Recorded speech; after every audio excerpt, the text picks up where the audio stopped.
మనలో చాలామంది అలా చేస్తే బాగుండేది, ఇలా చేస్తే బాగుండేది అని ఆలోచించుకుంటూ కాలాన్ని వృధా చేసుకుంటున్నాం. అది పెడత్రోవ పట్టిన ఆలోచన అన్నారు బాపూజీ. దానివల్ల సంక్లిష్టతలు పెరుగుతాయే గాని సమస్య తీరదు. అలాగని ఆ ఆలోచనలను ఆపటం మనకు సాధ్యం కావటం లేదు. ఈ ప్రపంచంలో అందరూ కోరేది, వీలైతే దయచేసి నా మనస్సు యొక్క కలవరపాటును ఆపు చేయండి అనే.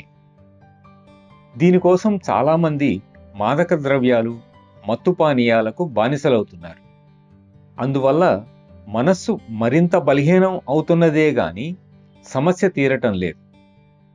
కానీ సహజ మార్గం కూర్చో, గురువుని వెతుకు, ఆయన శిక్షణలో ధ్యానం చెయ్యి అని చెబుతుంది. ఇదే నా గురువర్యులు అనుసరించి ఉపదేశించిన విధానం. నీవు ఎలా ధ్యానం చేయాలంటే, కళ్ళు మూసుకున్న తక్షణం నీవు సమాధి స్థితికి చేరాలి అని బాపూజీ అన్నారు. ఈ అనుభవం నాకు ఎన్నోసార్లు కలిగింది.